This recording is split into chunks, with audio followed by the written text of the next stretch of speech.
કિસાન કોંગ્રેસના પ્રમુખ ગિરધર વાઘેલા દ્વારા તેમની પ્રતિક્રિયા આપવામાં આવી રહી છે જે 3 કૃષિ કાયદા સવારે રદ કરવામાં આવી રહ્યા છે જે અંતર્ગત કિસાન કોંગ્રેસના ઉપપ્રમુખ દ્વારા પ્રતિક્રિયા આપવામાં આવી રહી છે। તેમના દ્વારા કહેવામાં આવી રહ્યું છે કે ગિરધર વાઘેલાએ પોતાની પ્રતિક્રિયા આપી છે। ગિરધર વાઘેલાએ 3 કૃષિ કાયદા પરત લેવા બાબતે પોતાની પ્રતિક્રિયા આપી છે અને કાયદાઓ દેશ હિતાથી માટે હતા તો પાછા કેમ ખેંચ્યા તેવું નિવેદન તેમના દ્વારા આપવામાં આવ્યું છે। એક વિવાદાસ્પદ નિવેદન તેમના દ્વારા આપવામાં આવી રહ્યું છે અને સરકારે 700 ખેડૂતોની શહાદત વહોરી છે તેવું પણ નિવેદન આપવામાં આવી રહ્યું છે।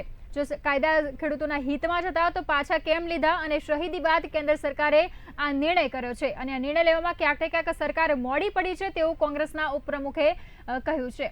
તો કિસાન કોંગ્રેસના ઉપપ્રમુખ દ્વારા પોતાની પ્રતિક્રિયા આપવામાં આવી રહી છે અને ગિરધર વાઘેલાએ પોતાની પ્રતિક્રિયા આપી છે જે પણ 3 કૃષિ કાયદા પરત ખેંચ્યા છે। નરેન્દ્ર મોદી દ્વારા વહેલી સવારે જે જાહેરાત કરવામાં આવી હતી અને તેમના દ્વારા પ્રતિક્રિયામાં એવું કહેવામાં આવી રહ્યું છે કે કાયદાઓ જો દેશના હિતમાં હતા, ખેડૂતોના હિતમાં હતા તો તેને પાછા કેમ ખેંચ્યા।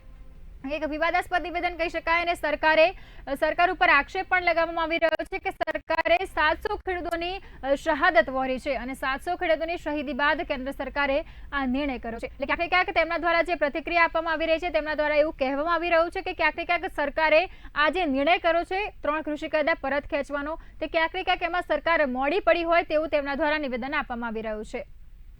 આજે સવારમાં ઉઠતાની સાથે એક સમાચાર મળ્યા છે કે ભારત દેશના વડાપ્રધાને 3 કૃષિ કાયદા પાછા ખેંચ્યા છે।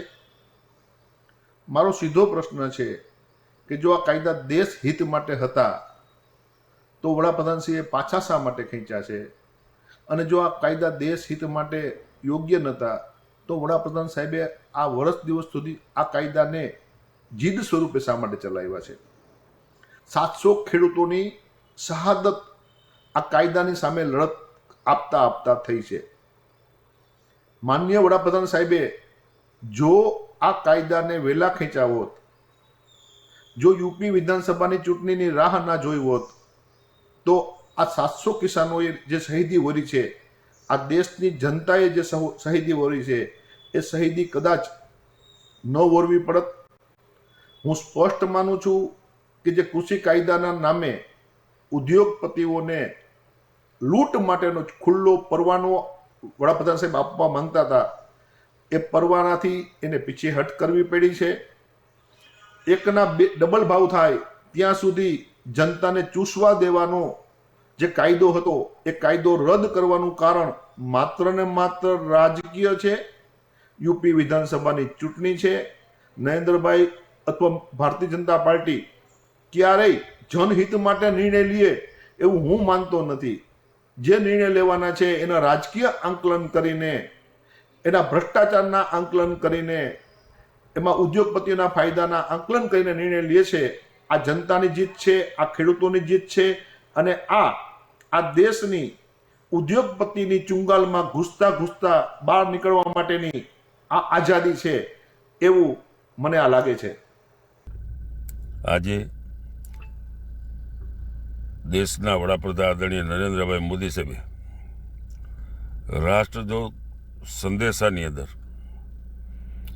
ખેડૂતોને, કિસાનોને વધારે કઈ રીતે ઉપયોગી થઈ શકે સરકાર એના માટેના તમામ જ્યારે પ્રયત્ન કરી રહી છે એની તમામ વાત એમના સૌ મુખે વર્ણવી।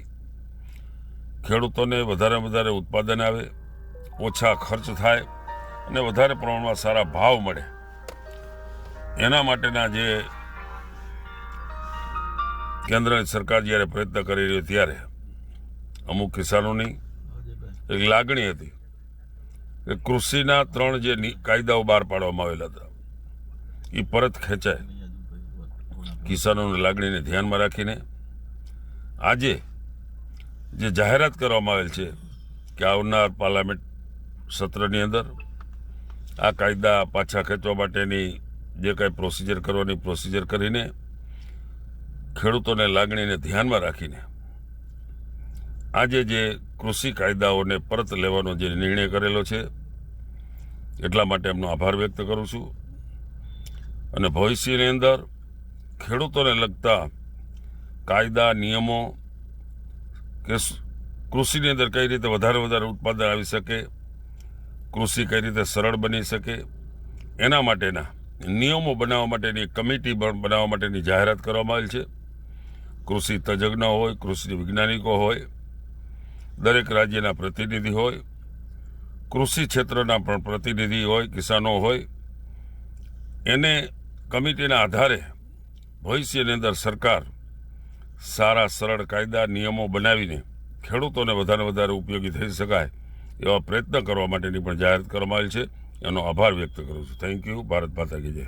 જે છેલ્લા 1.5 વર્ષથી જે ખેડૂત આંદોલન ચાલી રહ્યું હતું, જેમાં ગુજરાતના 36થી વધુ ખેડૂત સંગઠનો, ઘણા બધા સ્વૈચ્છિક આગેવાનો અને ભારતભરના 400થી વધુ ખેડૂત સંગઠનો જે સંયુક્ત કિસાન મોરચાના નેજા નીચે દિલ્હીના દરવાજે જે આંદોલન ચાલતું હતું તે દરમિયાન 600થી વધુ ખેડૂતો શહીદ થયા છે. હજાર ખેડૂતો પર ખોટા કેસો કરવામાં આવ્યા છે. આ સતત લાંબી લડાઈના ભાગરૂપે આજે વડાપ્રધાનશ્રીએ જે જાહેરાત કરી કે 3 કૃષિ કાયદાઓ પરત ખેંચશું, જેમાં ખેડૂતોની, આંદોલનકારીઓની અને તમામ સંગઠનોની જીત થઈ છે. જેમાં આ ખેડૂતો જે શહીદ થયા છે એમને ન્યાય મળે. આ 3 કૃષિ કાયદાઓની જે જાહેરાત છે એને સંસદમાં ફરીથી ખેંચવાની પૂરેપૂરી પ્રક્રિયા પહેલાં જ ચરણમાં કરવામાં આવે. નાના મોટા જે બીજા પ્રશ્નો જે ખેડૂતોના છે એને સાથે બેસી એનો નિકાલ કરવામાં આવે તો જ સાચા અર્થમાં આ આવકારદાયક નિર્ણય કહી શકાય. કારણ કે અમે આ 3 જે કાયદાઓ લાવ્યા હતા એની કોઈ અમે માંગ કરી નહોતી, અને જે કાયદાઓ અમારા પર ઠોકી બેસાડવામાં આવ્યા હતા જે ભયંકર નુકસાનકારક હતા, જે કાયદા પાછા ખેંચ્યા છે એટલે એમાં કોઈ નવી વાત નથી, જે અમારી માંગણી નહોતી. એટલે આ જે પ્રક્રિયા છે આંખ ફોડી અને ચશ્મા દાન કરવા જેવી છે. એટલે આ ખુશીના સમાચાર નથી. ખુશીના સમાચાર ત્યારે બનશે જ્યારે MSPનો કાયદો બનશે ને જે ખેડૂતોની માંગણી છે, ખેડૂત સંગઠનોની માંગણી છે, મજૂરોની માંગણી છે, એ માંગણીઓ જ્યારે સંતોષાશે, જે કાયદેસર સંતોષાશે અને કાગળ પર આવશે અને એની અમલવારી થશે, ત્યારે અમે 100% ખુશીના સમાચાર માનશું. આજે વડાપ્રધાન શ્રી દ્વારા સવારમાં નિવેદન આવેલું કે 3 કૃષિ કાયદાઓ પરત લેવામાં આવશે.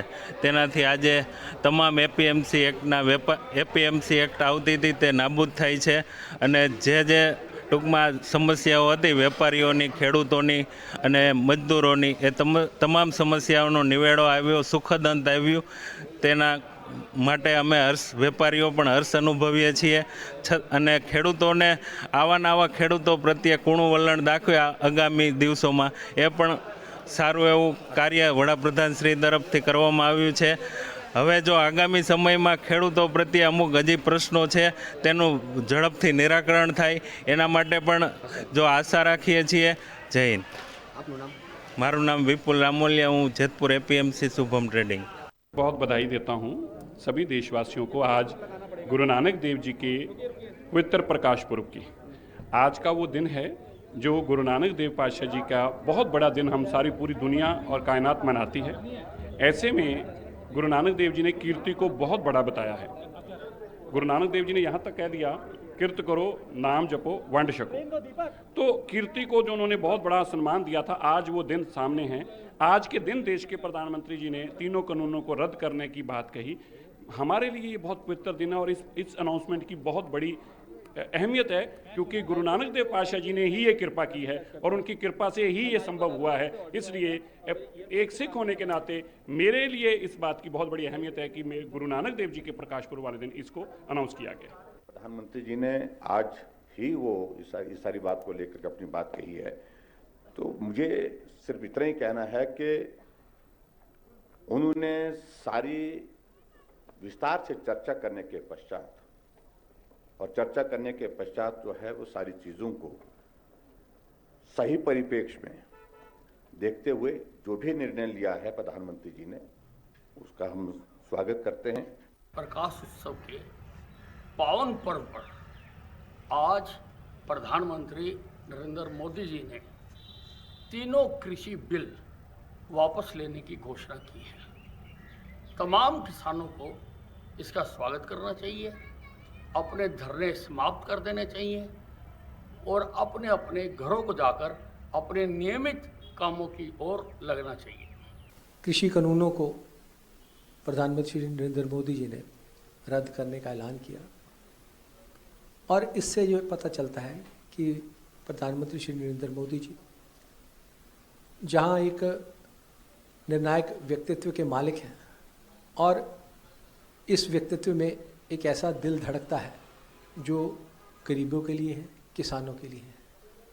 जब उन्हें लगा कि कृषि कानून जो है वो किसान भाई नहीं चाहते हैं, तो उन्होंने अपना ही निर्णय रद्द करने से गुरेज नहीं किया। किसान भाइयों को बधाई देता हूं कि अब हमें सभी को जो है जुट जाना चाहिए इस देश को आगे ले जाने के लिए, और जल्द ऐसा काम करना चाहिए कि श्री नरेंद्र मोदी जी के नेतृत्व में ये भारत देश परम वैभव तक पहुँचे।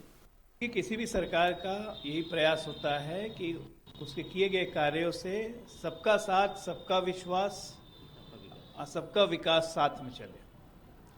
हरियाणा, पंजाब, पश्चिमी यूपी के कुछ किसान संगठन इसका विरोध कर रहे थे। इन सब को ध्यान में रखते हुए और संवेदना दिखाते हुए प्रधानमंत्री जी ने आज ये कानून वापस लिया। हालांकि इस कानून में कोई गड़बड़, आज खुशी का कोई अंत ही नहीं, और धन्यवाद है मोदी जी का। आज प्रातः काल आपने देखा होगा 8 बजे इस देश के यशस्वी प्रधानमंत्री जी ने पूरे देश को संबोधित करते हुए उन 3 कृषि कानूनों को वापस लेने की घोषणा की, जिसको लेकर के कतिपय किसान संगठन विरोध कर रहे थे।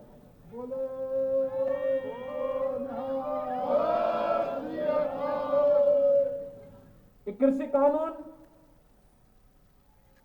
चाहे जैसे भी रहे हो, लेकिन अगर कहीं से आवाज निकली है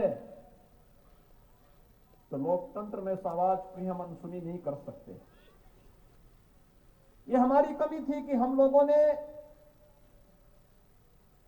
सही चीज समय पर उन लोगों तक पहुंचाने में कोताही बरती होगी, लेकिन जब कहीं से आवाज उठी है तो उसकी भी सुनवाई होना है।